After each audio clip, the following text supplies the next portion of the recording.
considerado padroeiro da ecologia e do meio ambiente.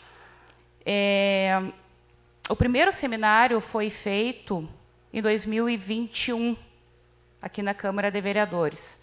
O primeiro seminário de todos, e a gente teve vários palestrantes de outras cidades, pessoas envolvidas com a causa, foi um evento bem legal.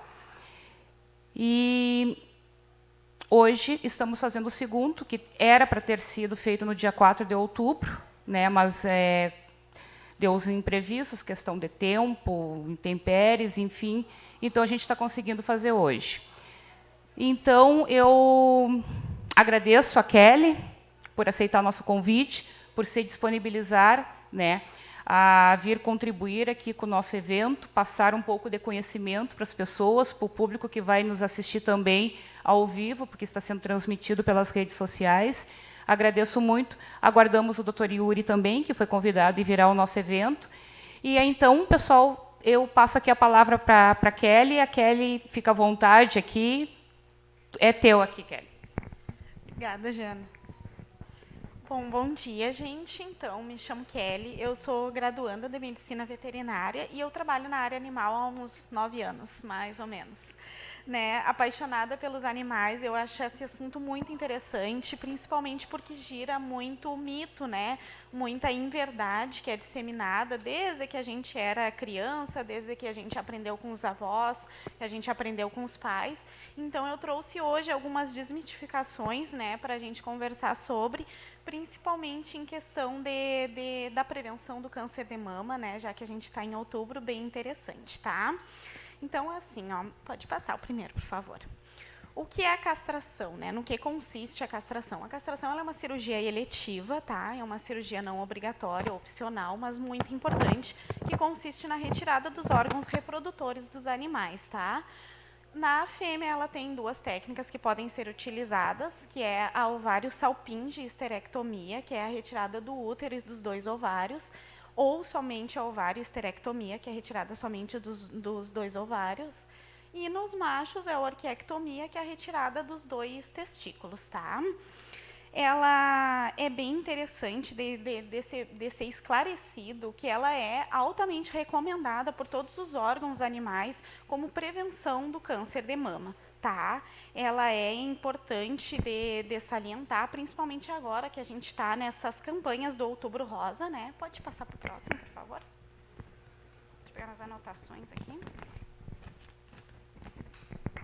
Então, assim, ó, eu trouxe alguns dados aqui sobre os animais que são bem alarmantes, tá? Mas é para a gente conseguir esclarecer a situação do câncer de mama, principalmente no Brasil, tá? Segundo o Conselho Federal de Medicina Veterinária, a incidência de câncer de mama em cadelas é de 45% e de gatas 30%. Isso são os dados que são passados para o Conselho, tá? A gente não está falando da população de rua. A gente não está falando dos animais abandonados, isso daqui muito provavelmente triplique, né, dos animais que não são tratados, dos animais que acabam morrendo em decorrência das complicações do câncer, né? Então, isso daqui é bem alarmante, gente. Se a gente for parar para pensar, é quase metade da população de cadelas que estão sendo acometidas por uma doença que ela tem uma prevenção muito simples, né? Uma prevenção que é rápida e que é eficaz, que é a castração. Tá? Então, assim, ó, a castração, os estudos mostram que 99% das cadelas e das gatas que são castradas até o 1º cio, elas não vão desenvolver o câncer de mama. É um número muito alto, tá? É uma prevenção muito válida e a gente precisa falar sobre isso, né? Por que a castração ela reduz a chance, né? Todo mundo sabe, mas ninguém sabe o porquê. A glândula mamária ela tem receptores desses hormônios sexuais, né? E esses hormônios acabam estimulando a produção de células cancerígenas. Então, isto é científico, né? Não é o protetor, não é o veterinário para vender castração, isso é científico, gente. Isso tem estudo e é muito importante a gente mostrar esse número. 99% é muito alto, né? De uma população que é quase metade das cadelas acometidas por uma doença dessas, que muitas vezes é fatal, né? É metastático, a gente sabe que pode dar metástase quando não tratado a tempo, então é bem importante da gente salientar esse número, né? Mostrar o quanto ele é alto e o quanto ela é eficaz, tá? Então, a gente está dizendo aqui que tudo que a gente ouviu toda a vida, né, que a fêmea ela tem que ter o primeiro cio, ela tem que ter ao menos uma cria para ser castrada, é mentira. É um mito, né, um mito bem intrínseco na sociedade, o pessoal fala muito disso, e como a gente viu, de preferência antes do primeiro cio, né? Antes de ter esse primeiro cio, a prevenção ainda é maior, tá? Mas o animal ele deve ser castrado em qualquer faixa etária da vida. Se adotou um animalzinho, né? Se é adulto, se você perdeu, adotou, se perdeu na idade, entrou no primeiro cio, tem dúvida se pode ou deve castrar um animal, um machinho adulto, deve castrar. Tá? A castração, muitas vezes, ela é aliada à eczérese tumoral, ela é associada pelos profissionais veterinários como uma forma de tentar evitar o surgimento de novos nódulos. Então, ela acaba sendo uma associação ao tratamento, muitas vezes até do próprio câncer de mama. Pode passar, por favor. Aqui eu trouxe algumas fotos que são retiradas da internet, eu acho que vocês estão carecas de ver. Né? Ali tem o tumorzinho de mama em cadela e o tumor de mama em gata, bem mais nodular e mais feinho aquele ali. Pode passar, por favor. Essas são as fotinhas minhas de arquivo pessoal, que eu brinco que eu estou guardando para o TCC, né? Uma hidrometra ali de uma cadela e um tumor bem grande, bem feio ali. Isso daqui é um tumor, gente. E não é, né, parece até um pênis, um órgão genital, e ele é um tumor muito feio, de aspecto bem feio, né? E são casos que são muito comuns na clínica, muito comuns da gente acompanhar, infelizmente. A hidrometra, ela é um acúmulo de líquidos no útero, que pode evoluir para piometra, que é a infecção uterina, tá? E ali ainda, por enquanto, o tutor teve mais sorte do que juízo. Castrou e não sabia de nada, isso foi uma castração teoricamente eletiva, sem saber desse acometimento, tá? Então, assim, além da questão do câncer de mama, né, a gente tem as outras prevenções na cadelinha, que é a questão de evitar, né, a piometra, como eu já mencionei, que é uma infecção de útero bem grave, que o tratamento é a cirurgia, é a retirada do útero infeccioso, tá? Ela, se não tratada, ela pode levar ao óbito, ela pode ser fatal. Se retirar o útero, né, gente, é importante salientar que existem essas duas técnicas, tá? Além de inibir outras doenças, tá? Como a pseudociese, que é a prinhas psicológica, também, que é bem comum, acomete também as fêmeas. Logo após o cio, elas fazem as pseudogestações. Tem a produção de leite também, que é um fator predisponente também para o surgimento do câncer. E, se não tratada, dá aquelas mastites, faz aquelas doenças mais graves, mais chatinhas de tratar, né? Além de tudo, pode passar, por favor. Pode passar para o próximo. Além de tudo, a castração ela vai inibir o uso dos famosos anticoncepcionais, né? Que são medicações que trazem muitos malefícios, infelizmente são vendidas muito facilmente, né, em agropecuárias, são aplicadas também de forma muito disseminada e sem orientação correta, né, e são muito graves, assim, trazem muitos malefícios. Elas aceleram o surgimento de câncer, elas podem acelerar o surgimento de uma infecção de útero também, então elas são bem graves, né. E aí, se não inibido a tempo, pode encurtar até mesmo o tempo de vida do animal, tá? Além de tudo isso, a castração ela vai inibir aquele sangramento inoportuno do animalzinho que é de dentro de casa, né, que são coisas que muitas vezes não são faladas, mas são incomodativas em casa, aquele sangramento no sofá, às vezes o animal de companhia, né, esse sangramento ele também reduz a zero. Pode passar próximo, por favor.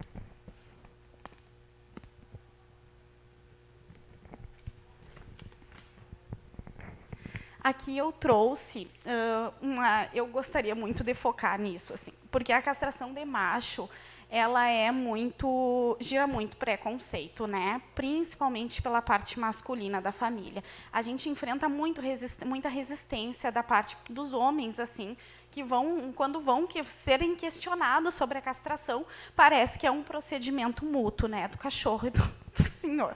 Então, a gente precisa falar nisso, né, gente? Existe muita questão de que o animal vai ficar muito triste, vai ficar depressivo, ele não vai mais namorar. Gente, cachorro, gato, eles não namoram, né? Eles perpetuam a espécie por instinto hormonal. Então, assim, a gente precisa tirar esse mito de que o cachorro, ele castrado, ele vai ficar abatido, ele vai ficar tristonho, né? Traz muitos benefícios também para o machinho. Ela é comumente usada na prevenção do câncer de próstata, no câncer de testículo, previne também as hérnias perineais e perianais, muda muito o comportamento do animal, né? Os animais, eles têm a tendência de ficar mais dóceis, eles param a demarcação de território, aquele xixi descontrolado por toda a casa, né? Isso é hormonal, né? O menor risco de fugas, o menor risco consequentes atropelamentos, brigas por fêmeas, disputa por território. Então, auxilia muito também no machinho, né? Principalmente eles possuem muito mais esses estímulos hormonais de proteção de território. Então, essa parte do comportamento é visível a melhora deles, né? Fora a questão de saúde também, né? Muito se fala do câncer de mama e muito pouco do câncer de próstata e do de testículo nos machos, né? Isso precisa ser mais disseminado. É importante a gente salientar que ambas as castrações, elas trazem benefícios, né? E essa questão do comportamento deles ficarem frustrados, tristes, engordarem, né? O pessoal fala muito nisso, assim. Esses malefícios que são teoricamente atribuídos à castração, eles são por maus hábitos anteriores, né? Maus hábitos que são muito tradicionais aqui no nosso Rio Grande do Sul, da questão alimentar, de pouco exercício no animal. É claro que há, a primeiro momento, um descontrole hormonal, né? Retirado produções hormonais e realmente o corpo, a primeiro momento, ele dá uma sentida, mas se focarem numa boa alimentação, se focarem em continuar estimulando o animal a brincar, a passear, né, a ser aquele animalzinho que ele era antes, essas mudanças comportamentais, vocês não vão sentir. Isso é bem importante de ser salientado, né? Isso tudo é feito pensando na melhor saúde do animal, né? E isso é uma associação, né? Uma associação de saúde alimentar e de saúde física, né? Então, a gente não pode atribuir esse vilão todo à castração, até porque tem muitos animais que são, né, obesos, têm muitos distúrbios hormonais e não são castrados, né? Isso é um problema bem tradicional aqui no Sul, tá? Além de tudo isso, a gente... Pode passar, por favor. A gente vai ter também, antes de entrar no controle populacional, gostaria de salientar a questão das doenças sexualmente transmissíveis dos cães, né? A mais comum e mais famosa delas é a TVT, né? Mas isso a gente fala também em questão de outras doenças também que são transmitidas, como doenças virais, né, dos animais que circulam muito, porque são inteiros, que vão passear muito, né, atrás de fêmeas, vão brigar muito. Então, também existem outras doenças. O TVT é venéreo, ele é bem chatinho de tratar, ele requer quimioterapia, em casos muito raros, a cirurgia. Ele é um tratamento, às vezes, mais oneroso, né, mais oneroso, às vezes, que uma castração, né? Então, a gente precisa pensar nisso, assim. Às vezes, a gente acha que não vale, né, a questão porque é um investimento na saúde do animal e acaba tendo outros tipos de problemas, né, e gastos financeiros até maiores, tá? E então, assim, gente, é o controle populacional assim de animais de rua mais eficaz, né? Eu trouxe um dado aqui comigo que eu fiquei bem alarmada, assim, quando eu encontrei. Segundo a Organização Mundial da Saúde, existem cerca de 10 milhões de gatos e 20 milhões de cães abandonados no Brasil. Assim, gente, imagina esse tanto de animal se reproduzindo, né? Imaginem o tanto de ninhadas abandonadas, de ninhadas suscetíveis à doença, de ninhadas que são atropeladas, né? Existem, infelizmente, casos de pessoas, nem sei se podem assim ser chamadas seres humanos, que abandonam o animal prenhe, né, a própria sorte. Então, assim, ó, precisa haver este controle. A saúde animal, ela é muitas vezes tratada separadamente da saúde humana. Isso é saúde única, é saúde pública. Animal, pessoas. A gente esquece das zoonoses, a gente esquece de olhar para o cão, de olhar para o gato, muitas vezes, achando que é um problema isolado, é um problema separado, e é um problema de saúde pública. Né? Hoje é dia do médico humano, né? Isso é uma coisa muito pouco disseminada na saúde humana, né? Das zoonoses, é muito pouco disseminada da importância da gente ter esse controle populacional. Além da questão de educação, né, gente? De prevenção dessas ninhadas, assim. Para onde a gente olha, a gente vê filhote abandonado. Para onde a gente olha, a gente vê aquelas ninhadas, muitas vezes adoecendo, muitas vezes pegando virais na rua ou sendo atropeladas. Então, assim, ó, a gente precisa ter esse olhar mais carinhoso, a gente precisa ter mais conversas como essa, né? A gente precisa ir nas escolas, a gente tem que levar essa educação, a gente tem que levar isso adiante. Né? A gente não pode deixar o que está intrínseco na sociedade ficar por assim mesmo, porque são poucas pessoas que conseguem mudar o mundo, né? Não precisa ter todos, a gente só precisa levar a informação. A gente precisa tratar isso com respeito e a gente precisa trazer mais políticas como isso, né? Eu sei que hoje, nesse ano, assim, eu achei muito interessante o cadastramento das famílias. Eu sei que era um processo que vocês já faziam de formiguinha, né? As protetoras estão sempre na luta desigual com essa questão, né? Mas isso precisa ser divulgado, né? Uma judiaria os adolescentes não estarem aqui, porque hoje em dia é eles que têm mais acesso à informação. Né, eles que vão conversar mais com isso. Eu acho que essa geração vem vindo forte no respeito dos animais. Eu espero muito, eu creio nisso, sabe? Então, a gente precisa levar essa educação, né? Levar essas informações verdadeiras, parar de disseminar coisas que não têm sentido, que vêm lá dos nossos avós, né? Ah, e a cadelinha ela tem que ter o primeiro cio, ela tem que... Né, conversar mais com profissionais, né, ter as dúvidas, né, os profissionais hoje em dia são bem adeptos a tirarem dúvidas, né, a serem receptivos. Isso precisa ser falado, né? A gente precisa trabalhar isso, trabalhar para diminuir essa população de rua, né, esses animais que estão em estado crítico na nossa cidade e em todo o país, como a gente viu. Então, eu trouxe aqui algumas coisas, assim, eu dei uma pesquisada, não é surpreendente, né? O Brasil está bem atrás das políticas públicas com os animais, né? A gente fica bem atrás dos países mais desenvolvidos, e existe todo um controle populacional, existe toda uma política gratuita em outros países, assim, né? Eu trouxe algumas coisas ali que eu acredito que para você seja já informação passada, né? É o auxílio a famílias de baixa renda, que o que está sendo feito, eu vejo as meninas cadastrando, né? O castramóvel e, acima de tudo, a educação, a informação, né? Eu tenho certeza que a castração ela não é um valor exagerado para muita família. Eu acho que, às vezes, as pessoas não fazem por falta de informação, por falta de divulgação, né, por falta de saberem como manejar. E, às vezes, falta de interesse mesmo, né? Porque tem gente que a gente tem que pegar pela mão, a gente tem que explicar. Isso precisa ser conversado, né? A gente precisa focar, eu acredito, no máximo possível de disseminação da informação para entenderem como esse procedimento ele pode salvar vidas, né? É um procedimento rápido, é um procedimento simples. Normalmente, de 7 a 10 dias, o animal está de alta, ele pode voltar para a vida normal dele e é super tranquilo. Né? Muitas vezes ele não é uma coisa muito horrorosa. Eu costumo brincar, né, com muita gente que chega na informação e digo, às vezes tu gasta num final de semana, né?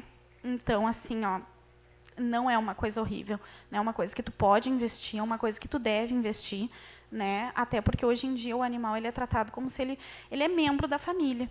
Né? E tu precisa pensar na qualidade de vida para o teu familiar, né? O teu familiar de 4 patas, para o teu amigo, tu precisa pensar nessa qualidade de vida para ele envelhecer com mais saúde, para ele ter mais longevidade, né? E para ter uma expectativa de vida mais alta. Então, eu trouxe uma fotinha que eu gosto. Né? Agradeço com de vocês, agradeço o convite da Jana, né, da Ivin, agradeço vocês por ter esse espaço, gente, me disponibilizo desde já no que eu puder ajudar com informação. Eu acho que a gente precisa falar sobre muitas outras coisas, né, em relação aos animais, mas a gente é um trabalho de formiguinha, né? a gente precisa levar esse conhecimento adiante, a gente precisa conversar e fazer o máximo possível para espalhar as boas informações, né? Porque, infelizmente, a gente viu nesses últimos tempos muita disseminação errônea, né? Muita disseminação de notícias e informações falsas, então a gente precisa levar as coisas boas, as boas informações. Agradeço a atenção de vocês.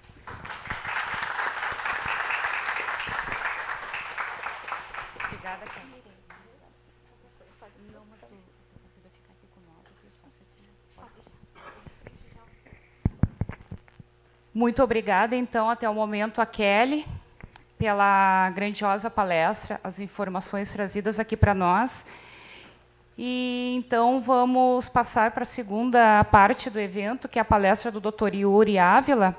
E aí, aguardamos aqui o Dr. Yuri preparar o material. Tá, pessoal? Em seguida, mais a gente retorna.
Então, bom dia, gente.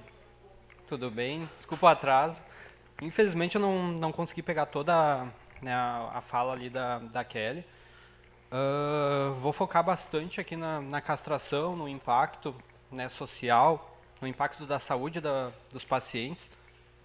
E, né, também tudo isso envolvido que a Kelly citou ali na saúde única, né, na importância da gente ter essa visão das zoonoses, né, como um animal sendo membro da família atualmente, tá? Então a gente vai falar um pouco disso, tá? Então, o que seria essa nova família, tá? Pode passar um. Então, hoje em dia a gente sabe, né? Eu achei que ia ter mais pessoal, né, adolescente aqui também. Foram? Ah, que pena, cara. Tá, mas enfim. Né, hoje em dia é difícil a gente achar alguém que não tenha um cachorro, um gato, né, alguma ave, um hamster na família. Né, e a gente sabe o impacto que eles estão tendo na nossa casa. Então, a gente já tem uma nova classificação, pode passar mais um, que é a multiespécie, né, uma família multiespécie. Tá? Então, do impacto que eles estão tendo no convívio dessas famílias. A gente sabe que, eu vou passar para vocês ali depois também, né, e até alguma experiência que eu já tive, né, da gente ter, acho que eu vi algumas das gurias também fazendo esse trabalho de terapia assistida por animais, né, de ter esse contato com animais, pessoal que está hospitalizado, né, crianças principalmente, mas também tem esse impacto. Né, e a família, a gente tem essa nova classificação. Tá? Não sei se está bom o volume. Tá, então, hoje em dia é muito fácil da gente ter essa relação, né, e depois eu vou focar um pouquinho mais no que essa relação pode ter de benefício, principalmente nesses casos mais patológicos. Pode passar mais. Tá, então, qual que é a tendência? Né? O aumento da população de cães e gatos, né, principalmente na situação atual brasileira. Né, a gente viu a Kelly falando ali também da quantidade de animais de rua que tem no Brasil. Então, a gente sabe que todos esses animais, né, copulando, se disseminando, tem um crescimento muito exponencial, né, de animais de rua. A diminuição da natalidade. Então, países principalmente desenvolvidos. Né, a gente pensa muito em Europa, né, o norte aí da América, que eles têm programas muito bons de controle populacional, principalmente, né, com relação à saúde pública. Então, isso reflete muito diretamente, né, no controle da população, que é uma outra realidade já trazendo para nós aqui. Em algumas cidades, a gente vê uns programas bem legais de controle, né, de hospitais públicos, né, um serviço municipal, um serviço estadual de controle, né, de promover uma saúde animal. Né, mas a gente sabe que boa parte do Brasil, boa parte das cidades não tem um serviço assim, né, bem estabelecido. E uma maior composição dos animais no ambiente familiar, que foi o que eu falei anteriormente, né, e que eu vou citar depois para vocês. Pode passar. Então, né, ali só a imagem, né, que a gente sabe que cada vez mais tem esse contato mais próximo. Antes era muito comum, né, ter um animal amarrado, fora de casa. Hoje a gente sabe que esse contato está cada vez mais próximo. Tá? Então, pode passar. E o benefício dessa interação. Tá? Então, tem alguns estudos até, né, que a gente, né, essa relação próxima, né, adolescentes principalmente, né, alguns estudos relacionados à agressividade com animais e o que isso vai gerar posterior, né, na vida dessa pessoa. Então, alguns estudos mais voltados aí à psicologia, né, falam que a agressividade, né, os maus tratos de uma pessoa que exerce isso contra o animal, né, quando é jovem, né, quando a pessoa é jovem, pode ter reflexo posterior, né, no seu caráter, no que ele vai se posicionar na sociedade.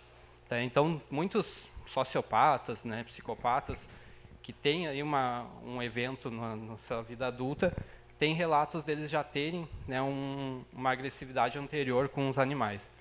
Então, essa interação próxima, né, vai trazendo um outro convívio, né, uma outra estrutura ali social, né, com esses animais.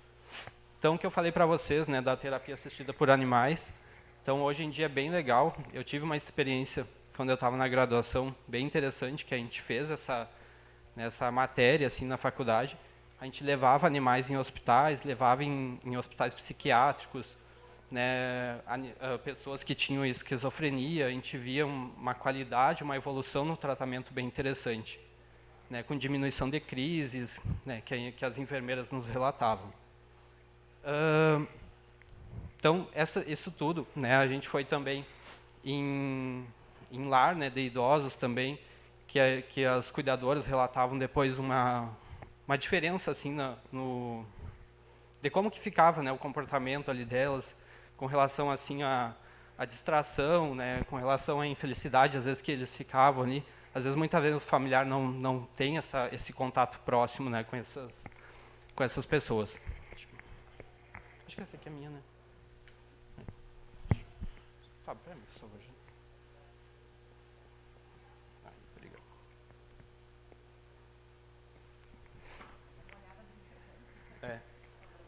Pode passar, por favor. Então, o cenário atual, né, do Brasil, né, o que a gente vê? Muitos animais abandonados, em situação precária, em situação de nenhum bem-estar. Eu vou falar para vocês um pouco também, né, das condutas, dos meios para a gente chegar nesses bem-estares. Tá? Então, a gente vê muito animal, né, nas ruas do Brasil, muito animal subnutrido, né, em situação deplorável. Ninhadas, muito comum da gente pegar, aqui na nossa cidade sempre está aparecendo. Né? Então, aqui todo mundo acho que já está no meio e já sabe bem da situação. E cada vez mais, né? Cada vez mais a gente vê, apesar de todo o esforço, né, das gurias aí sempre se disponibilizando, dando a vida, né, integral assim para essa causa, a gente sabe que é pouco, né, apesar de ser desgastante, né, a gente sabe que é pouca pessoa e muita gente fazendo ao contrário. Né? Então, eu vou focar bastante ali na parte da educação ambiental, que eu acho que é um caminho bem importante, né, porque senão a gente acaba fazendo um trabalho, né, e do outro lado, né, cobrindo todo esse trabalho com muita gente fazendo o contrário. Pode passar. Então, o abandono de animais, né, de cães. Isso aqui são alguns dados, tá? Com relação às cores, né? Quais que são as cores que são mais abandonadas. Então, ali, bem maior, né, a coloração preta nos cães. Então, 81% ali dos cães abandonados são pretos.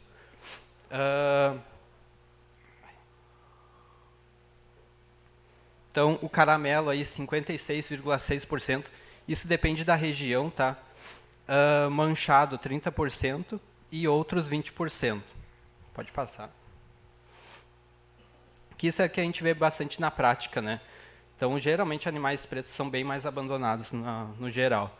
Então, o abandono de cães, né, com relação à raça, né, hoje em dia a gente pega bastante animais de raça também em situação de rua, né, depois eu vou falar ali os porquês, né, daí a gente entende um pouco. Então, o Pitbull é o campeão, né, geralmente uma das raças mais abandonadas, e é uma das raças que a gente mais pega em estado mais deplorável, assim, tá? Então, é muito comum a gente pegar ali na clínica, né, pitbulls em estado de subnutrição, é aquele animal que fica mais amarrado, né? Aqui na região tem muita caça ainda, né, então a gente vê muitos animais que vão para a caça, né, e que ficam em situação muito difícil. Então o Poodle é uma das raças também que mais abandonada, o Shih Tzu, né, que hoje em dia é uma raça bem disseminada também, que muitas pessoas querem, também é uma das raças que tem bastante abandono. O Chow Chow, né, geralmente é uma raça também que a gente vê bastante. E o pastor alemão. Tá? Então, esse é um estudo de todo o Brasil, pode ter variação de raça dependendo da região também. Tá? Eu diria que aqui na nossa região, o Pitbull a gente pega bastante, né, conforme a nossa vivência. Tá? O Poodle também é uma das raças que a gente acaba pegando bastante. Tá? Pode passar. E aí, com relação à fase da vida, né, filhotes, né, 21%, geralmente mais adultos, né, 68%, e os idosos ali com 10%. Tá? E daí a gente tem que correlacionar também a extensão de cada fase da vida. Né? Então, a fase da vida adulta, né, é bem mais extensa do que as outras, né? Apesar das outras terem também uma casuística grande. Então, o adulto ali vai de 6 meses até lá 8 anos de idade. Então, por isso que tem esse reflexo em mais abandono de adulto. Né? Mas filhote a gente vê muito, principalmente ninhadas, né? Ou aqueles animais que crescem muito rápido, não esperava, né, que teriam um crescimento muito rápido. Isso vai conforme a raça também. Né? Às vezes não se programa, não tem todo esse entendimento assim de como que está indo, né? Não se programa para receber esse animal em casa. Então, isso tem muita influência também, né? Tanto lá da parte da educação ambiental, que é todo um trabalho anterior. Tá? E idosos, né? Que é quando começa.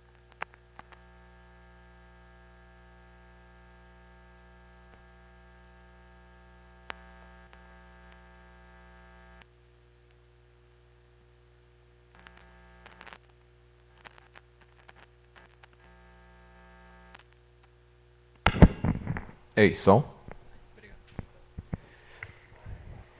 Então, todo esse trabalho, e idosos, né, que é quando começa a aparecer aí os problemas. Né? O animal idoso começa a aparecer as doenças, né, eles começam a ter complicações, às vezes precisam de uma outra demanda, né, um outro tipo de cuidado. Tá? Pode passar, por favor. E com relação aos gatos, né, também a mesma coisa, as mesmas características, o gato preto campeão, né, de abandono. O manchado, né, isso vai um pouco da casuística também, de que mais aparece.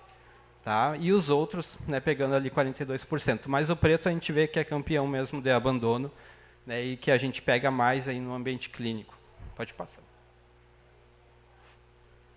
Com relação à raça, né, geralmente o siamês, né, acaba sendo a raça mais vista, e o persa. Né, são algumas, a gente já pegou algumas raças de gato, tipo o persa, em situação bem difícil, são gatos que às vezes precisam de uma outra demanda de cuidado também. Né, e o pessoal às vezes pega porque acha bonito, acha diferente, mas também, né, a mesma condição de cuidado. Né, às vezes não entende os cuidados que vai ter de demanda, né, às vezes precisa escovar, né, ter um cuidado maior.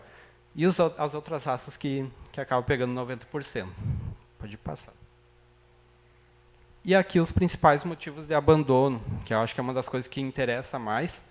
Né? Então, 89,5% é com relação a pessoa vai se mudar, né, e não pode levar junto. Isso a gente pega muito ali, muito. Né? Pessoas que vão sair da cidade ou vão até para outra casa e acabam deixando o animal na casa antiga.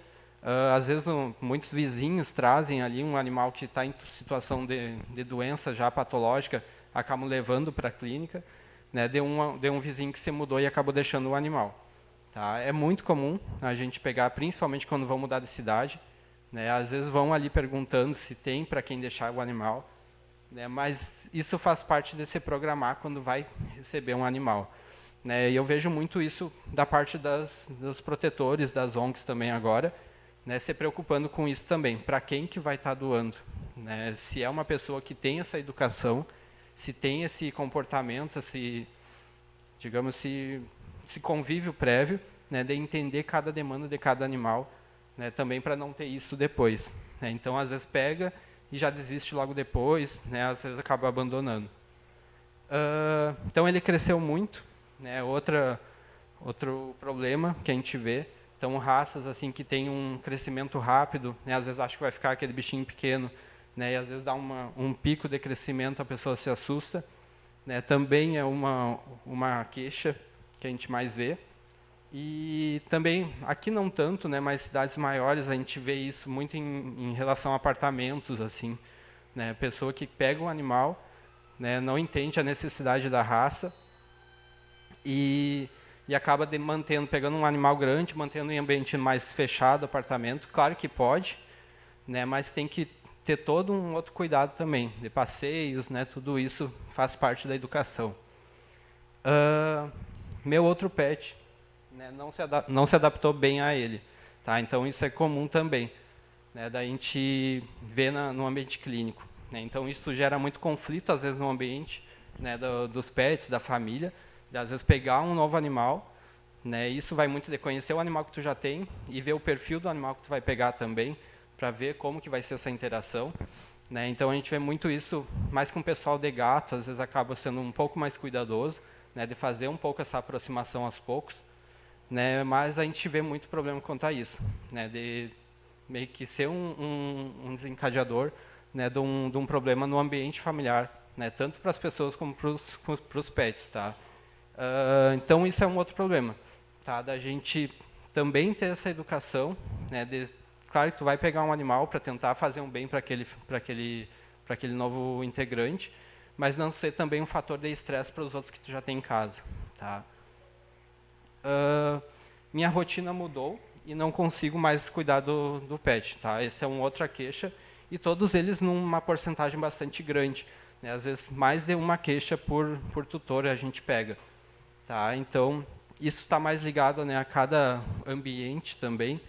Né? Então, a gente pega muito separação, né, entre as partes, assim, numa família, e às vezes abandono, né, o animal durante essa separação. Isso a gente vê bastante também no ambiente da clínica. E ficou doente e não tem como cuidar. Tá? Acho que isso, eu achei até que estaria maior, numa porcentagem maior, porque a gente pega muito, tá? Mas isso também a gente vê bastante. Né? Então, doenças mais crônicas, né, doenças que precisam de um cuidado maior, a gente vê muito, né, um abandono, né, desses animais. E muito ligado aí à faixa etária mais de idosos. Tá? Pode passar, por favor. Então, consequências, né, do abandono. Tá? Então, a gente vê um aumento descontrolado da população de animais de rua. Tá? Então, isso está muito ligado a esse aumento exponencial, a quantidade de animais, cada vez, né, aumentando essa população. Isso vai gerar muitas consequências que eu vou ir passando para vocês, tá? Mas principalmente ali o animal mais exposto, né, nesse ambiente de rua. Pode passar. E aqui alguns números, né? Então, de ano a ano, essas imagens tem na internet, bem fácil de achar, né? A quantidade de animais, né, de um animal, tá? Um casal, no caso, né, a quantidade de crias que ele vai ter, de descendentes que ele vai ter, né, durante a sua vida. E a gente sabe que animais de rua têm uma vida um pouco, né, uma estimativa de vida um pouco abaixo. Então, né, eles pegam aí uma geração por 5 anos, né? Então vai gerar tudo isso de gato, né, 11.800 gatos em 5 anos, e em cachorros, né, em 7 anos aí de vida fértil, né, em torno ali de 12.288 animais. Tá? E isso contando as gerações, né, que vai passando e vão copulando também. Tá? Pode passar. Então, outra consequência, né, animais suscetíveis a traumas e maus tratos. Então, a gente pega muito, hoje em dia quase que semanalmente, ali, às vezes 3 vezes por semana, a gente vai ter o contato com o animal atropelado. Né, eu acho que é uma das coisas que mais chega ali na clínica, né, na nossa vivência, são animais atropelados. Isso está intimamente ligado com o abandono. Né, animais errantes, animais que estão aí no ambiente de rua, e geralmente são condições muito difíceis. Né, então, a gente pegar um animal nesses estados assim, que teoricamente seria evitável, né, se tivesse um controle, se tivesse um cuidado. Claro que daí tem os animais que são cuidados na rua, né, que já é diferente, eles já têm, né, esse comportamento, mas tem muitos animais que são abandonados e acabam gerando isso logo em seguida. Né. Então, o que a gente mais pega, né, animais politraumatizados, polifraturados, né, que já vão precisar de uma demanda bem maior de cuidados, né, que poderia ser evitável. Né. Então, ali eu botei algumas imagens, né, um animal com o olho, né, protuído, né, que geralmente precisa de cirurgia, então é mais gasto. Né, às vezes esses animais não têm dono, né, e às vezes um protetor vai ter que pegar esse animal, né, e vai ficar mais encarregado de mais um animal, mais gasto para ele. Né, então, eu vou falar um pouquinho ali dos serviços públicos, né, de atendimento em algumas cidades que tem, né, e uma vivência também que eu tive em um. Então, animais fraturados que a gente mais pega, né, de traumatismos. Então, bem comum com acidente automobilístico. Né, e gato é uma dos animais que a gente mais pega também atropelado. Tá, pode passar. Qualquer dúvida que vocês tenham, é só ir perguntando. Tá? Aí, a gente pega muito aqui na nossa região também, né, vítima de tiro, né, de projétil. Então, recentemente a gente pegou também um caso de maus tratos ali na clínica, que foi vítima de né, levou um tiro, né, mas mais para a região de fora, que acontece muito aqui na nossa região ainda. Isso faz parte também, né, de um processo de educação, né, da gente passar por tudo isso aqui na nossa região. Né, nesse caso em específico, né, foi levado para frente, foi levado para a polícia, né, e fizeram todo um laudo do projétil. E acredito que conseguiram, né, não prender, né, mas levar para frente o processo contra o agressor.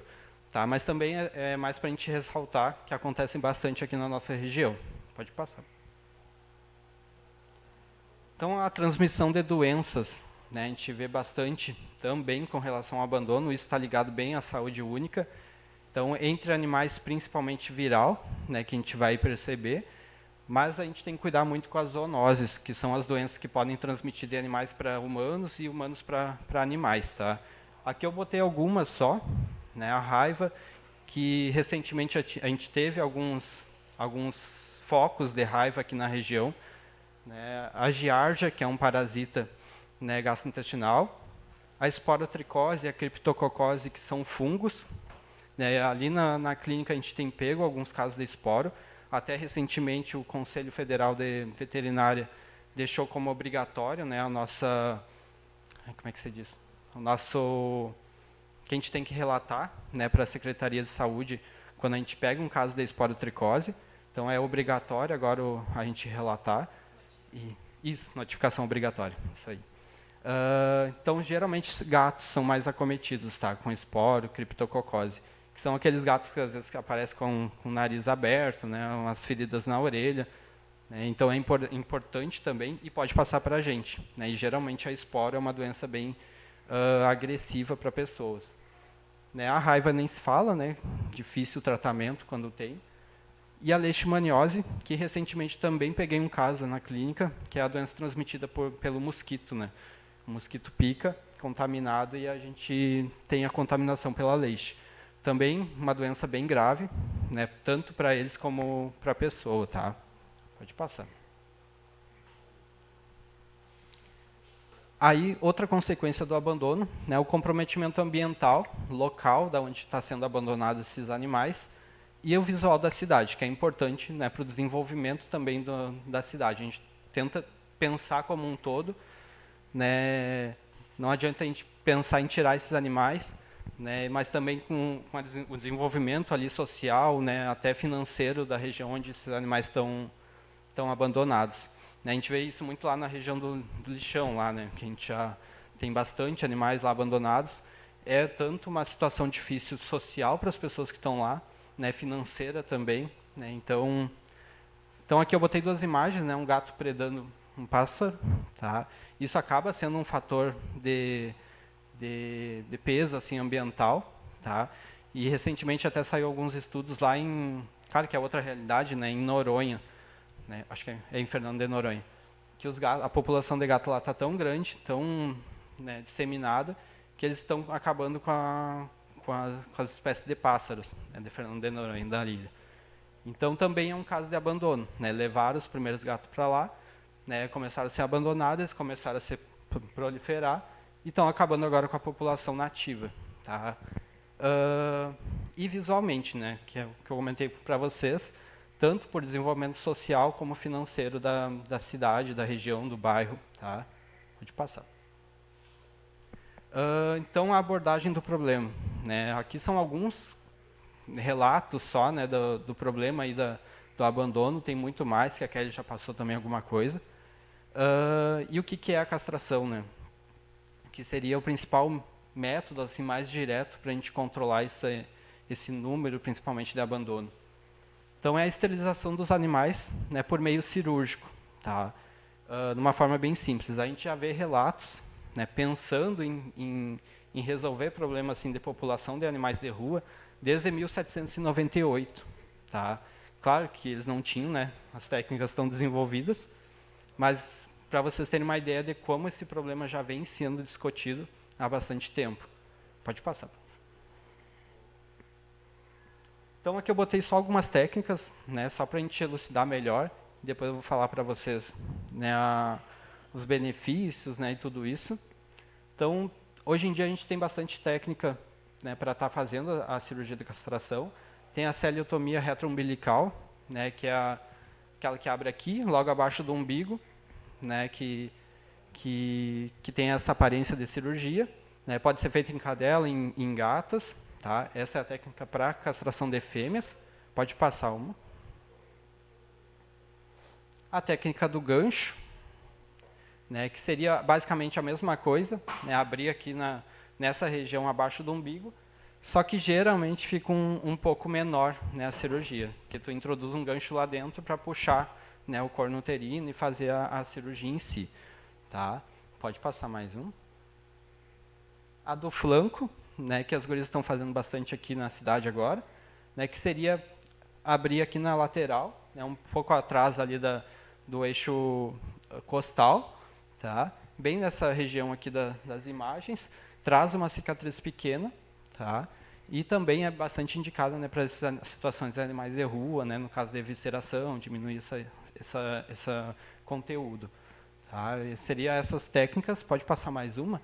E daí tem a laparoscópia, né, que é outra realidade, né, mas eu botei só para elucidar mesmo, né, que é por vídeo, né, a castração por vídeo. Tu não tem uma exposição do animal, né, mas é outra realidade, né, tanto financeira e não vem ao caso assim para controle populacional.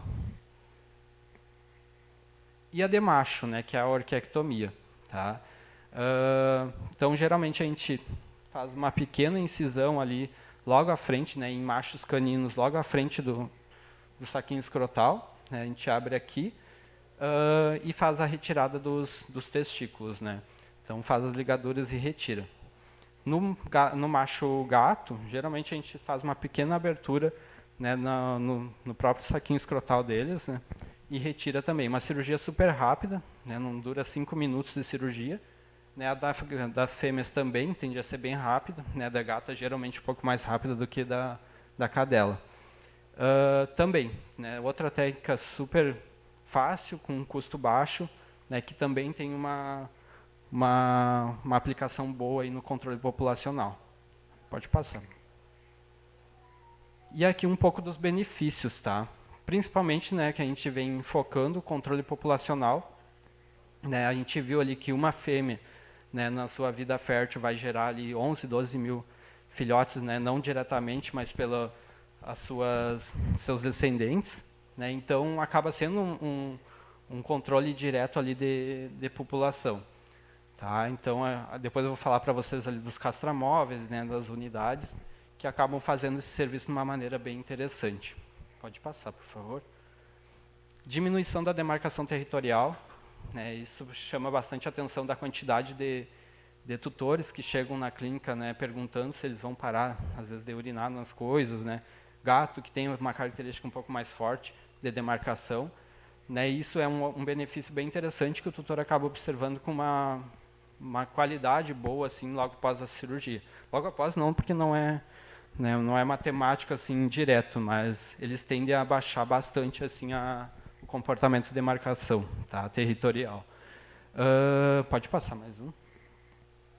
O estresse durante o cio, né, então ali tanto o estresse para o tutor como o estresse para o animal. Então o sangramento, né, que as fêmeas vão ter, né, geralmente mais visto em cadelas, né, do que em gatas, né, justamente pelo comportamento também de autolimpeza, mas também é um fator assim que pesa, né, na escolha da castração, na escolha da família ali para diminuir estresse. Contato com outros cães, né, que a Kelly citou bem ali o TVT, né, geralmente é nesse período de cio, né, que os machos vão ter o interesse, né, outras fêmeas às vezes vêm para a volta e vai ter esse contato assim até de transmissão de doença, né, sexualmente transmissível. Então, o estresse para a família também, né, geralmente os animais ficam agitados, né, forma aqueles aglomerados ali também, quando é uma fêmea de rua, que a gente já viu vários aí na cidade, às vezes tem 15, 20 cachorros atrás de uma fêmea. Né, então, isso também são fatores para a gente cogitar. Pode passar, por favor. Gravidez psicológica, né, que a Kelly citou também. Né, então, tem todo esse sinal parecido como uma gestação verdadeira. Né, às vezes, eles dilatam, né, fazem a dilatação do abdômen como se fosse uma gestação. Tem a produção de leite normal. Né, isso pode trazer algumas consequências também, né, de inflamação. Né, então, tem consequência para a saúde da fêmea. Né, vai ter esse comportamento que é bem comum, dela adotar um bichinho, adotar uns bichos de pelúcia, né, como se fossem seus filhotes. Tá? Então, isso a gente previne também com a castração, tá, das fêmeas. É um comportamento que a gente vê bem comum. Tá? O que a Kelly falou também, né, de não ter mais essa coisa de esperar o primeiro cio. Né? Quanto antes a gente fizer, claro que não, eu não sou adepto à castração pediátrica. Tá? Isso é mais uma visão minha, né, de fazer. Tem gente que faz castração aí com 2, 3 meses, né, às vezes quando já desce o testículo já faz. Né, isso a gente pode ter algumas consequências, tá, mas eu prefiro fazer aí com 5 meses, né, 5 para 6 meses, eu acho que é uma idade ideal. Tá, mas também, antes do primeiro cio, a gente vê uma redução, como ela falou, né, de quase 100% ali da chance de desenvolver tumores mamários, complicação uterina, ovariana, então é o ideal. Quando passa o primeiro cio, já baixa um pouquinho essa porcentagem, né, de qualidade, de prevenção. Né, mas até 1 ano, a gente vê uma porcentagem um pouco alta ainda de prevenção. Né, mas o ideal antes do primeiro, realmente. Pode passar. E aí que eu falei, né, a prevenção de neoplasias mamárias, que é uma das principais neoplasias que a gente pega atualmente. Quase semanalmente a gente pega novos casos de neoplasia mamária. São situações difíceis, né, porque geralmente quando a gente pega... Hoje em dia a gente tem pego mais casos iniciais, assim, né, mas antes a gente pegava muito caso assim, né, nesse estágio, de já estar alguns meses evoluindo, né, animais às vezes mais caquéticos, né, onde o tumor vai crescendo, o animal vai emagrecendo. Obrigado.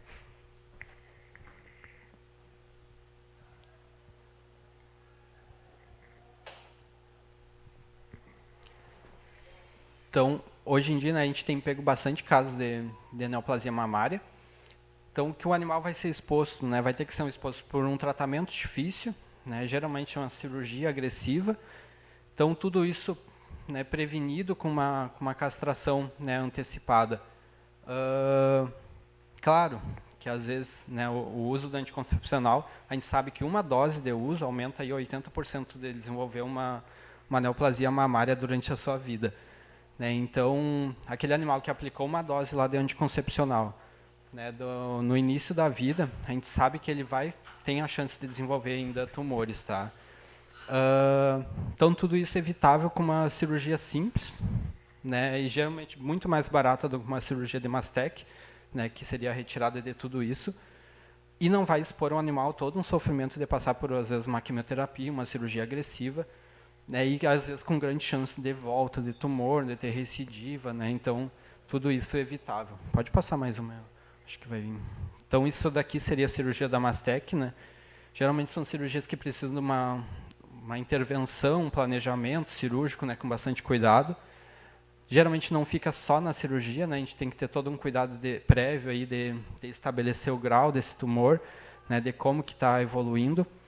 Né? Pode passar mais uma, acho que tem mais. Aqui mais uma cirurgia.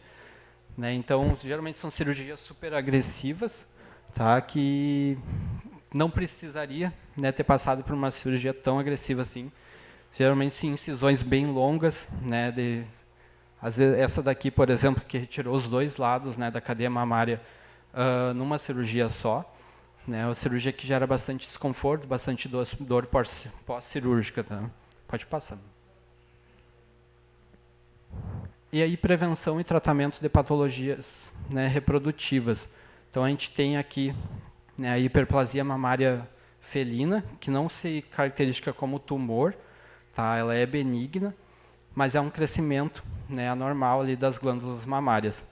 Tá? Geralmente aí o tratamento é clínico, né, com medicação, e se não resolvido, né, daí sim é cirúrgico. Mas também é uma doença bem evitável com a castração precoce, né, e também traz bastante desconforto para as fêmeas felinas. Tá? Aqui a gente vê, né, uma das coisas que mais acontece, que é a piometra, né, que é a infecção uterina. Então, isso aqui seria um útero saudável, né, de uma cadela. Então, aqui a gente vê os 2 ovários, né, os 2 cornos uterinos, e aqui embaixo o útero, né, o colo do útero, o corpo do útero. E ali do lado a gente vê esse aqui é pequeno ainda, né, às vezes a gente pega enormes assim os úteros, né, isso principalmente ligado ao uso de anticoncepcional, contraceptivo, seja injeção, seja comprimido, né, os 2 vão trazer essa consequência. E então aqui é a diferença. Geralmente isso aqui, né, a gente pega mais o pio, né, que é o pus, né, mas como a Kelly falou, tem a hidro, tem a hemometra, que pode ter sangue, tá? E aqui que seria o TVT, né, que é essas massas penianas ou vaginais nas fêmeas, né, bem agressivas às vezes. Tratamento também, como a Kelly falou, geralmente mais custoso do que a castração, né, precisa de quimioterapia, né, em casos mais graves a cirurgia, como ela falou. Tá? E bem transmissível, né, principalmente entre animais de rua. Então, a gente vê uma cadela no cio que tem TVT, tá? Tem 10 machos na volta, os 10 machos têm chance de pegar. E, às vezes, não precisa copular em si. Né? Às vezes, só cheirar ali a região, né, encostar uma mucosa já pode estar contraindo. Pode passar, por favor.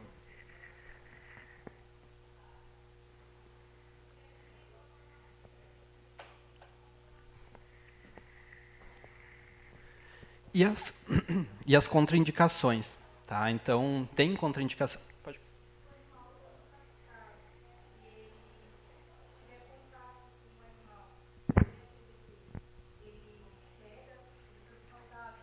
Uhum. Ele pode pegar. Ele pode pegar porque pode ter, não só na mucosa venérea, né? Ele pode pegar em outras mucosas. Já tem relatos de TVT em mucosa oral. Tá? E até a gente tem que tomar cuidado, né, porque ainda não está bem definido, mas geralmente quando a gente vai mexer com TVT, a gente tem que tomar bastante cuidado com luva, né, cuidado com nosso, né, nossa proteção, tá? Para a gente também não estar contraindo o tumor. Né? Ainda não está bem definido se tem uma transmissão direta, tá? Mas a gente também tem que tomar cuidado com esse tipo de manejo.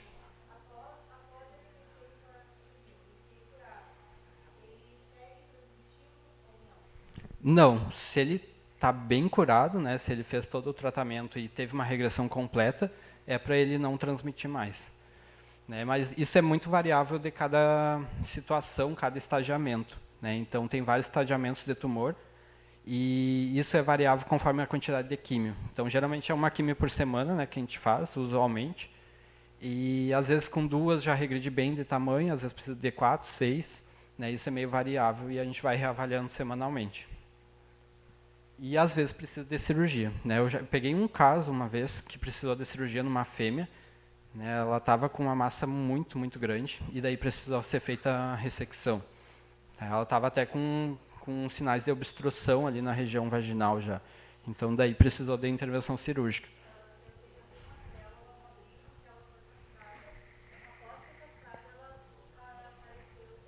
Uhum.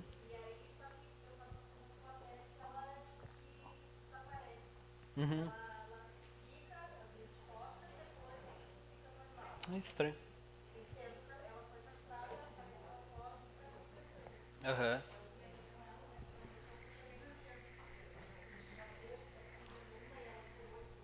Aham.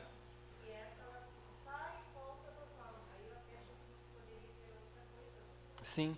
É, o interessante, geralmente quando eu pego é fazer citologia, né?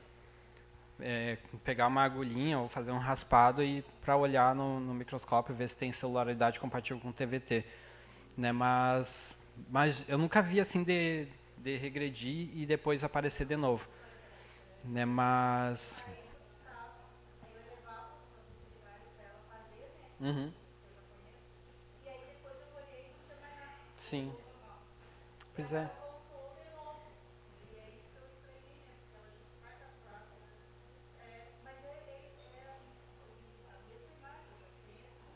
Aham. Talvez ele regrida, né, mas ainda fica alguma celularidade para depois voltar, né? Seria interessante talvez fazer um tratamento mais longo, não sei como que foi feito, né, mas talvez fazer um tratamento mais longo, né? Ah, tá, não chegou a fazer. Aham. Ah, tá, entendi. Uhum. Uhum.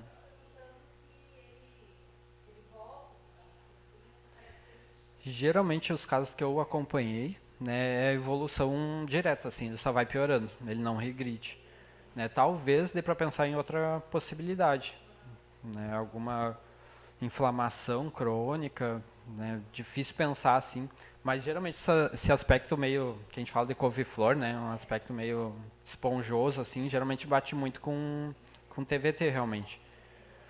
E pode ser outro tumor também, né, mas geralmente o tumor tem característica de evolução progressiva, né, e só vai piorando. Então, a castração, né, a castração tem contraindicação, né, em alguns casos, né, que são um estudo bem recente, raças gigantes pode ter disfunção articular com a castração precoce, principalmente.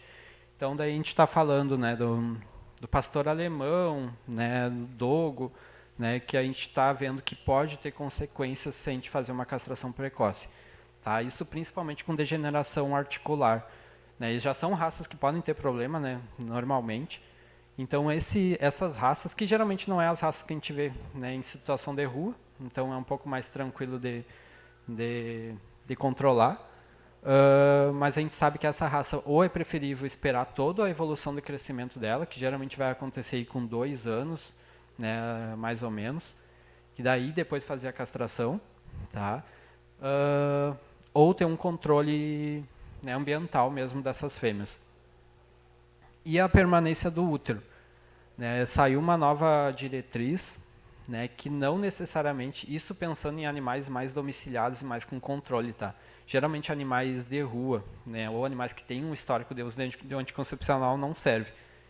Mas dá para ser deixado o útero, tá? Em animais de controle que nunca usam anticoncepcional, né, pode ser deixado o útero. Claro, né, que teoricamente não teria muito porquê. Eles falam que diminuiria ali a agressão cirúrgica, né? Então tirar os ovários e deixar o útero. Mas na nossa situação, né, aqui, a gente prefere ainda estar retirando tudo, né, nem a conduta pessoal, né? A gente prefere estar retirando tudo para não ter problema, não ter criar um tumor uterino, né? Não desenvolver uma infecção uterina posterior e depois ter que reintervir, né? Mas isso é uma situação que eles estão vendo que animais controlados, que não tiveram um uso de anticoncepcional, contraceptivo, né? Eles não têm problema em deixar. Isso diminui o tempo de cirurgia, a agressão cirúrgica, né? E consequentemente o pós-operatório um pouco melhor. Mas não é nada assim gritante de alterado. Tá? Pode passar. E aqui eu vou falar um pouco das alternativas, né, de realização desse procedimento, que seria a castração. Então, as campanhas, né, geralmente a gente tenta fazer um envolvimento assim, tanto do setor público, né, que seria o encarregado, né, por esses animais de rua, né, essa parte de zoonoses, né, de controle populacional, social, né, então não adianta a gente criar uma campanha e daí a parte social, né, que vocês estão fazendo também, que é aquele que citou até o cadastramento, que é bem importante, né, mas a parte social está envolvida também, né, os tutores lá, bairros geralmente mais carentes, né, de estar envolvidos, entenderem o real potencial da castração, a importância da castração. Educacional, né, importante. Então, eu lembro de ter uma palestra, quando eu estudava, eu acho que no ensino fundamental ainda, de ter uma palestra sobre castração. Eu não lembro, acho que foi lá no Poli até. Mas que marcou, assim. Né? E eu lembro que a partir daí que eu comecei a desenvolver a ideia de ir para a área da veterinária. Por isso que é importante a gente sempre estar mantendo esse contato com a educação ambiental, com o público mais jovem, né, porque isso vai, né, eu tinha um professor que falava que a gente tem que estar sempre martelando na cabeça deles para plantar mesmo uma semente e fazer, né, isso acontecer. Então, ONGs, né, que estão sempre aí na luta, né, a gente já sabe que já tem um envolvimento, né, mesmo tendo aí todos esses setores juntos ou não. E os protetores, né, que tem bastante protetor, né, errante, assim, bastante protetor isolado, que também faz a sua parte. Né, então, o castramóvel é uma opção, tem bastante cidade já utilizando, aqui a gente tem também. Né, então, é uma opção bem viável, uma opção que torna, né, mais barato também o procedimento. Né, tem muitas cidades que já estão evoluindo também com esse castramóvel. E depois eu vou trazer uma experiência minha, né, para vocês. Pode passar uma. Então, essa unidade de saúde básica, essa não, né, que essa eu peguei da internet, mas eu me graduei lá no Paraná e lá tinha uma unidade de saúde básica veterinária. Tá? Então, é uma situação bem interessante. Ela era, né, gerida pela prefeitura. Né, então, tinha um espaço junto com a Secretaria de Meio Ambiente, né, tinha um espaço só de saúde animal, tá, que era voltada, né, cachorro, gato, né, casos de maus tratos, geralmente ela ia junto com a polícia, né, então fazia esse primeiro atendimento. Então, todos os animais resgatados, né, tinha acho que uns 3 veterinários só dessa unidade de saúde animal, né, todos concursados, né, pela prefeitura, e faziam esse atendimento desses casos. Tinha plantão, né, então eles ficavam se revezando. E eles não tinham estrutura física de atendimento. Né, eles foram um ambulatório básico, né, para fazer procedimentos rápidos ali, atendimento, mas eles faziam um convênio com clínicas da cidade e faziam se encaminhar, se precisava de internação, né, um procedimento, que é mais ou menos o que está sendo feito aqui também, né, com o cadastramento das clínicas e quando precisa de atendimento, de procedimento, era feito. Só que aqui eles tinham um acompanhamento. Como esses veterinários eram só dessa unidade, eles tinham um acompanhamento dos casos, eles iam nos bairros fazer, às vezes, vacinação, controle de zoonoses, né? Tudo isso era também a ideia da unidade.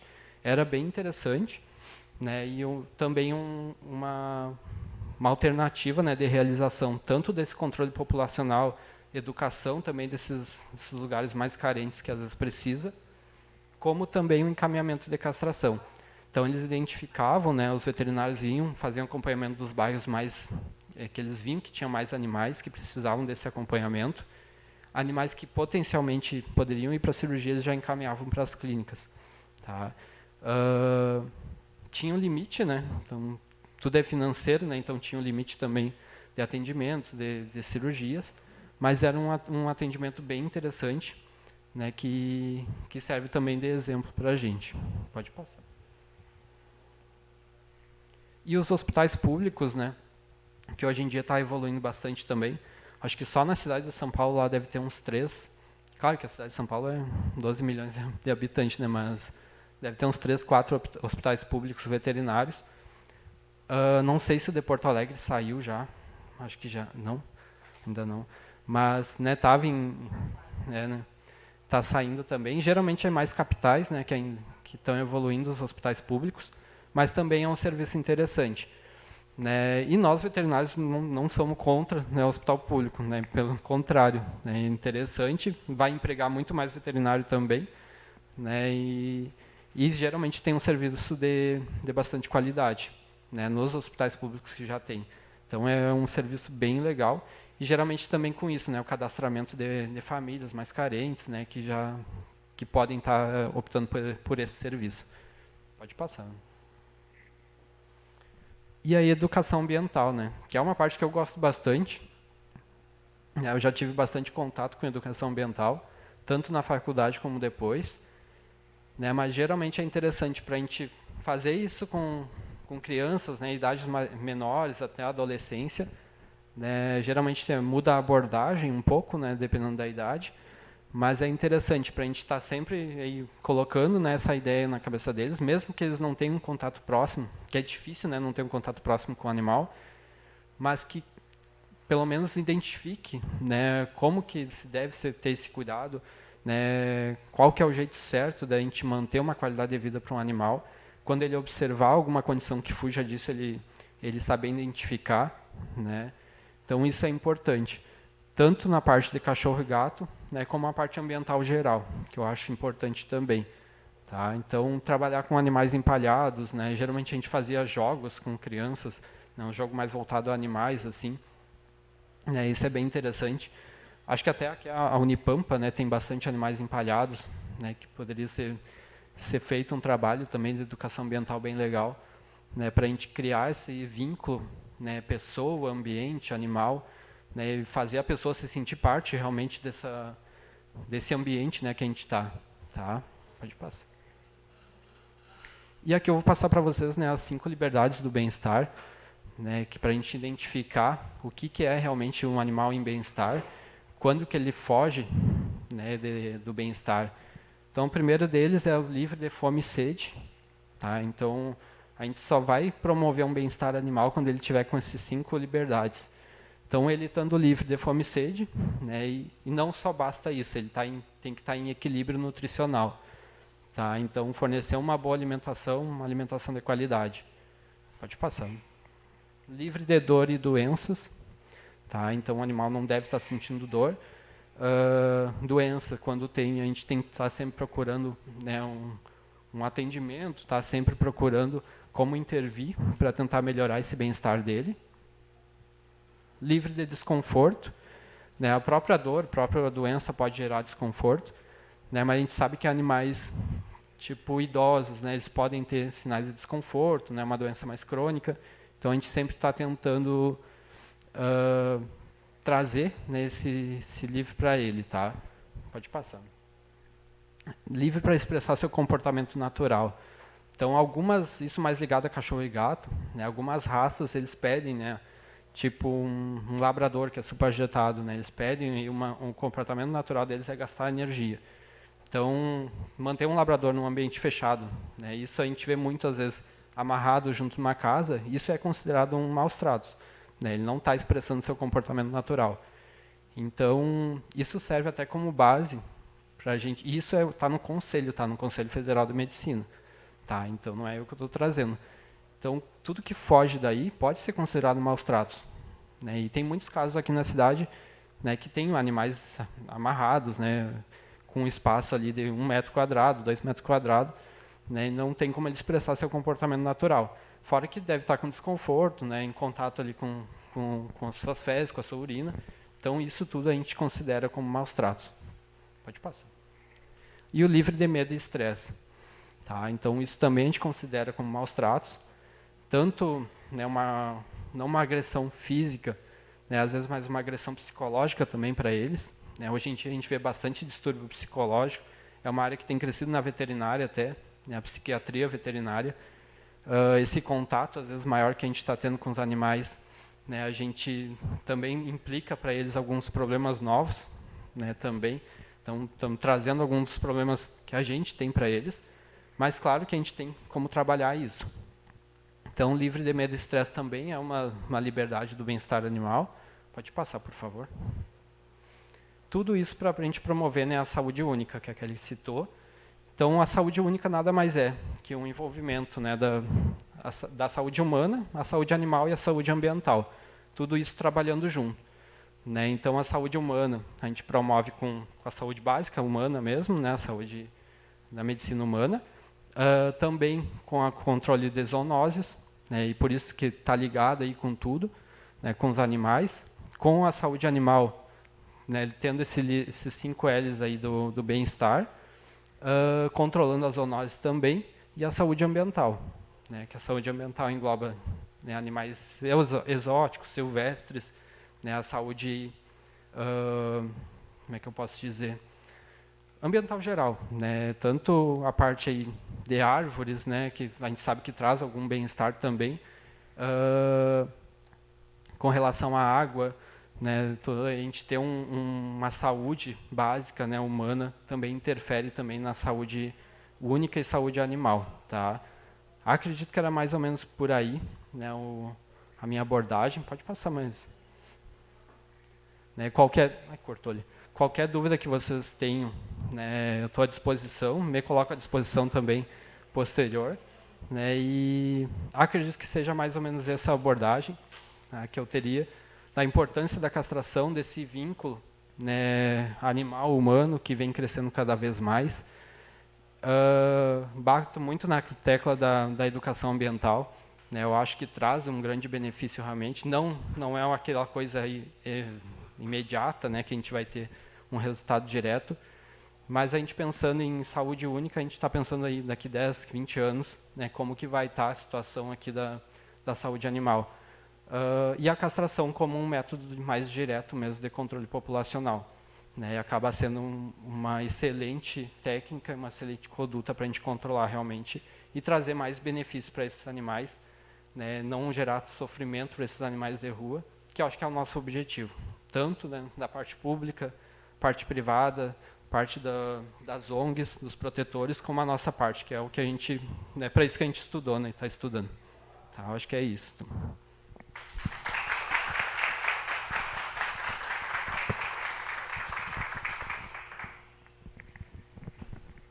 Bom, pessoal, então, agradecendo, né, o Dr. Yuri, né, pela excelente palestra, por todos os conhecimentos aqui trazidos para nós, esses dados importantes, né, da população animal, da população de rua. Kelly também, muito obrigada, Kelly.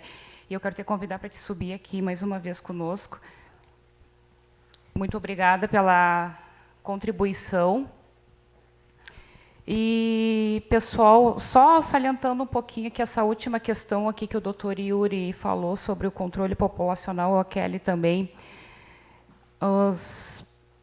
a gente fala aqui como protetor, né, como pessoa voluntária da causa, assim como temos vários aqui. E um dado muito importante que a gente tem constatado agora, por último, são assim, ó, os animais que estão sendo castrados, né, pelas castrações agora que estão sendo feitas, onde o cadastro é feito na Secretaria da Saúde, todos os veterinários que estão fazendo os procedimentos foram unânimes em dizer que os animais de rua e animais comunitários, que são levados pelos protetores, pelos simpatizantes, enfim, estão em estado muito melhor do que os animais que têm os ditos donos. A qualidade, né, de vida que os animais comunitários e de rua, que são cuidados por nós, por vocês, pelas pessoas voluntárias, por quem é simpatizante da causa, né? A gente não tem comparar com os animais que estão dentro das residências, nos ditos de pátio, os ditos que têm tutores. Então, analisando aqui, observando e prestando muita atenção no que a Kelly falou, no que o Dr. Yuri falou, a importância, né, dessa conscientização ambiental, familiar, dessa questão toda envolvendo a sociedade, para se ter uma visão ampla do que é realmente os cuidados com os animais, que antes de tu adquirir um animal, ter de posse de um animal, tu pense antes se tu vai ter mudado a tua casa, se tu vai ter separado o teu marido, se tu vai ter problema com filhos, se tu vai, enfim, o que tu pretende com aquele animal que, no mínimo, vai durar 10 anos. São 10 anos de responsabilidade que nós vamos ter com aquele animalzinho, que vai precisar de cuidados, de saúde, de atendimento veterinário, de castração, enfim. Né? Então, a quem está nos assistindo via Face da Câmara, que acompanhou a palestra aqui ao vivo, pelas redes sociais, agradeço. Fica essa reflexão aqui para todos nós, agradecendo mais uma vez a Kelly, Dr. Yuri, todos que aqui estão presentes, os que nos acompanharam pelas redes sociais. E é isso. Seguimos fazendo o nosso trabalho, o que está ao nosso alcance. Me coloco aqui hoje não falando como uma representante da causa, que no momento estou, mas aqui como uma voluntária, como uma protetora, como sempre fui e continuarei sendo, né? Que é o principal, que isso a gente tem que levar sempre em consideração e procurar sempre evoluir, aprender e tentar dar o nosso melhor, o que está ao nosso alcance. Tá?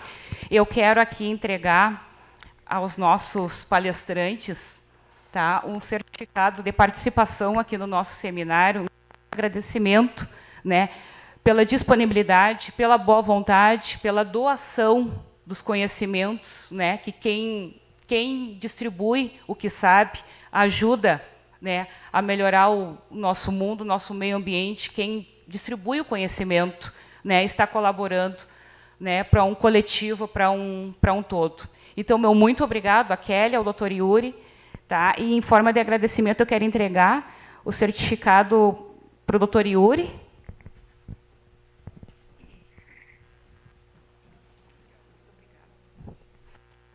Quero entregar a Kelly Costa Machado também, em agradecimento pela participação no nosso encontro.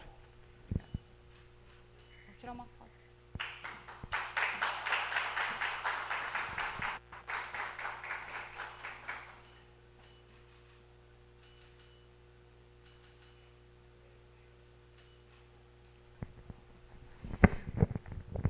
Então tá, pessoal, aqui tem um cafezinho, um chimarrão, uma água, quem quiser, fique à vontade. E, mais uma vez, muito obrigada, então, tá, pela presença de todos, o pessoal voluntário, as ONGs aqui presentes, o pessoal dos gabinetes, o Felipe, a Escola do Legislativo, não posso deixar também de mencionar aqui, né, que esse encontro foi promovido, uma parceria do nosso gabinete com a escola. Então, muito obrigado a todos que trabalham nos bastidores para que tudo aconteça, né, como a gente espera. Muito obrigada a todo mundo.